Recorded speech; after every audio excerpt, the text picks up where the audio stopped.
अस्सलाम वालेकुम। उम्मीद है आप खैरियत से होंगे। आपके फीडबैक का बहुत बहुत शुक्रिया। हमने वीडियो बनाई कि कैसे आप विदाउट एजुकेशन विदाउट आइल्स कनाडा जा सकते हैं। न्यू ब्रंसविक जो उनका पायलट प्रोग्राम उनका चल रहा था, बहुत सारे लोगों ने कमेंट्स किए कि सर हमने जॉब अप्लाई की है लेकिन हमें जवाब नहीं आ रहा अभी तक। उसकी वजह मैं ऑलरेडी आप लोगों को बता चुका हूँ कि उसकी वजह ये है कि सिर्फ पाकिस्तान ही कंट्री नहीं है, पूरी दुनिया से लोग वहाँ अप्लाई करते हैं।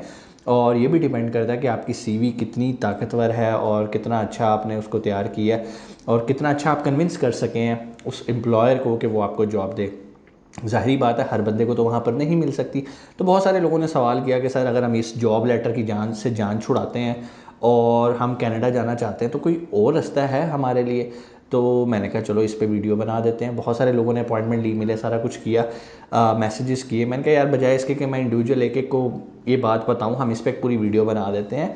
इस पर कनाडा ने एक अपना इमिग्रेशन प्रोग्राम लॉन्च किया हुआ है जिसको वो सेल्फ एम्प्लॉयड कहते हैं। ठीक है, इसमें आपको कोई जॉब लेटर की ज़रूरत ही नहीं है। ठीक है, सबसे मुश्किल काम यही होता है ना कि जॉब लेटर नहीं आ रहा, सर जॉब नहीं मिल रही कनाडा में, ये नहीं हो रहा वो नहीं हो रहा, लेकिन हम कनाडा में जाना चाहते हैं। तो उसका बेहतरीन तरीका है आप सेल्फ एम्प्लॉयड वे में चले जाओ। ठीक है, जैसे एक्सप्रेस एंट्री एक इनका प्रोग्राम है जिसमें जाना थोड़ा सा मुश्किल है, उसका क्राइटेरिया, उसकी पॉइंट स्कोरिंग थोड़ी सी मुश्किल है, लेकिन इस प्रोग्राम की स्कोरिंग जो है वो बहुत लीनियंट है। मिसाल के तौर पे आपको 100 में से सिर्फ 35 नंबर स्कोर करने हैं अगर आप सेल्फ एम्प्लॉयड वीज़ा लेना चाहते हैं, उसके लिए एलिजिबल होना चाहते हैं। मिलता है नहीं मिलता वो बात की बात है। एलिजिबिलिटी का क्राइटेरिया बहुत आसान है, 100 में से सिर्फ 35 पॉइंट्स चाहिए आपको।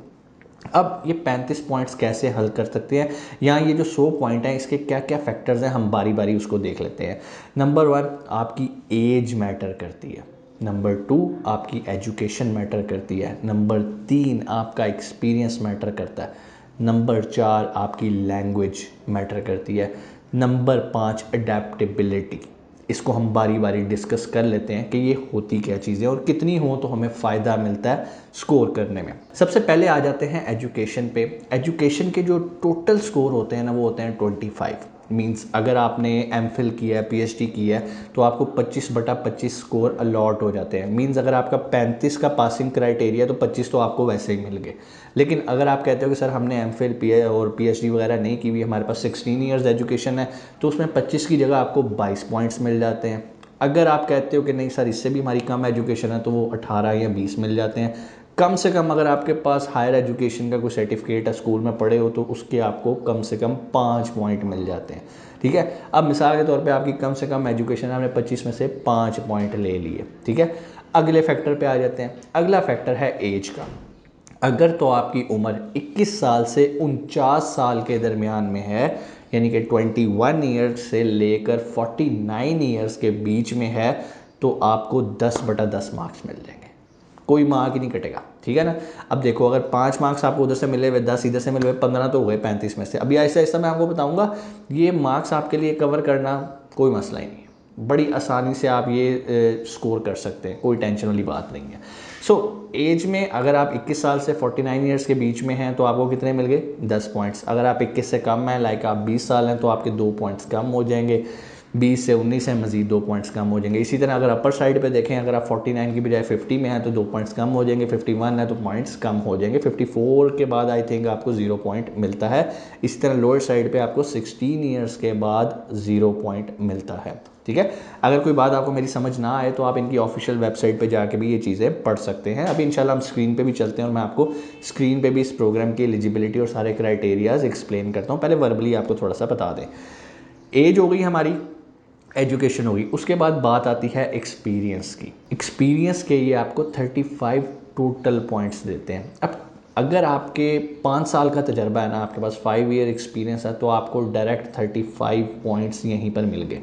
मीन्स कि अगर आपका 5 साल का एक्सपीरियंस है तो अगर आपकी बाकी चीज़ों में चीज़ें पूरी भी नहीं हो रही ना, तो फिर भी आप इस काबिल हो गए कि आप अप्लाई कर सकते हैं, आप एलिजिबल हो गए हैं, चांसेस हैं कि आपको ये वीज़ा मिल सकता है।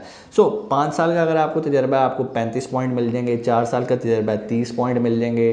3 साल का तजर्बा है 25 मिल जाएंगे, और 2 साल का तजर्बा है तो 25 मिल जाएंगे। कहने का मतलब ये है कि जितना आपका तजर्बा बढ़ता जाएगा, हाँ अगर 5 साल से ज़्यादा है पॉइंट्स इतने ही रहेंगे, लेकिन जब आप कंपटीशन में आओगे, क्योंकि और लोग भी तो अप्लाई कर रहे हैं, तो चांसेस हैं कि आप उनसे ऊपर रहोगे, और आपके चांसेस हैं कि आपका वीज़ा लाजमी लगेगा सेल्फ एम्प्लॉयड का। एक्सपीरियंस के बाद अगली चीज़ आ जाती है लैंग्वेज की। लैंग्वेज आपको आइल्स करना पड़ेगा इसके लिए, लेकिन आइल्स में कोई बहुत ज़्यादा 7.5 बैंड लेने की ज़रूरत नहीं है। मिनिमम अगर आपका 5 बैंड भी है तो आप एलिजिबल हैं इस प्रोग्राम में अप्लाई करने के लिए। अब इसके मार्क्स कितने होते हैं? इसके टोटल 24 पॉइंट्स होते हैं, ठीक है। 24 में से अब अगर मिसाल के तौर पे अगर आपके 7+ बैंड आ जाते हैं तो आपको एज इट इज़ 24 पॉइंट्स ये अलॉट कर देते हैं। लेकिन अगर आपके बैंड्स कम होते हैं तो ज़ाहिरी बात है उसके मुताबिक इसके पॉइंट्स भी कम होना शुरू हो जाते हैं। सबसे आखिर पे जो इसका अगला फैक्टर है वो है अडेप्टेबिलिटी, जिसके 6 मार्क्स होते हैं। इसका ताल्लुक कम से कम 4 से 5 चीज़ों पे होता है, बारी बारी बता देता हूँ आपको। नंबर 1, आपकी वाइफ, अगर वो उन्होंने भी पीएचडी की हुई है, एमफिल किया हुआ है, तो एज इट इज़ आपको 6 मार्क्स मिल जाते हैं। नंबर 2, अगर आपके पास कोई कैनेडियन सर्टिफिकेशन है, कोई कैनेडियन डिप्लोमा है, आपकी थोड़ी एजुकेशन वहाँ की है, तो आपको एज इट इज़ 6 पॉइंट्स मिल जाते हैं। नंबर 3, अगर आपके पास कनाडा में काम करने का कोई एक्सपीरियंस है तो भी आपको 6 पॉइंट्स मिल जाते हैं। उसके बाद अगर आपका कोई रिलेटिव वहाँ पे है, कोई भाई है, सिस्टर है, या जो भी ब्लड रिलेशन आपके वहाँ पर अगर कोई मौजूद हैं, तो उसके भी आपको 6 पॉइंट एज इट इज़ मिल जाते हैं।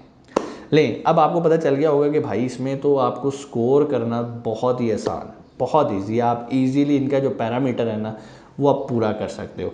सो उम्मीद है आपको ये चीज़ें समझ में आई होंगी। इंशाल्लाह आपको और भी जो आपके सवाल आते हैं आप कमेंट सेक्शन में आके बताएं, मैं वहाँ पर इसको आंसर करने की कोशिश करूँगा। और एक और वीडियो भी मैं बनाऊँगा जिसमें आपको स्क्रीन पे लेके जाके इनकी ऑफिशियल वेबसाइट पे जाके आपको एक एक चीज़ बाकायदा प्रैक्टिकली दिखाऊँगा, ठीक है। लेकिन तब तक अभी जो मैंने आपको थ्योरी बताई है, जो आपको पैरामीटर्स बताए हैं, पहले आप इसको ऑब्जॉर्व करें, इसको समझें कि आप इस पैरामीटर पे पूरा उतरते हैं। मेरा ख्याल है कि ये कोई इतना टफ पैरामीटर नहीं है अगर आप कंपेयर करें एक्सप्रेस एंटी से। तो इस पे आप जाएं, आपको जॉब लेटर की ज़रूरत नहीं है, वहाँ जाके आप जो काम करना चाहते हैं वो आप कर सकते हैं।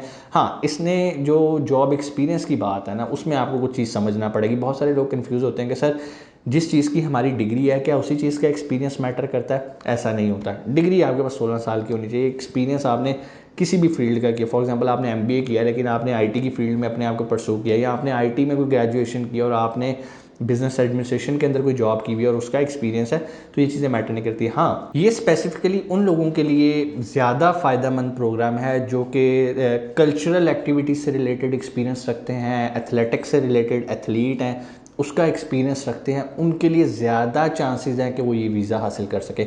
कल्चरल एक्टिविटीज़ के अंदर बहुत ज़्यादा चीज़ें आ सकती हैं, लाइक अगर आप राइटर हैं, बहुत अच्छे राइटर हैं और आपका उस चीज़ का एक्सपीरियंस है, आप वीडियोग्राफी बहुत अच्छी करते हैं, मींस ऐसा काम जो कि कल्चर से रिलेटेड है, आर्ट से रिलेटेड है, अगर आपको उसका एक्सपीरियंस है आप तो आप बहुत आसानी से इस प्रोग्राम को अवेल कर सकते हैं। ना सिर्फ अवेल कर सकते हैं बल्कि 100% श्योर होएगा।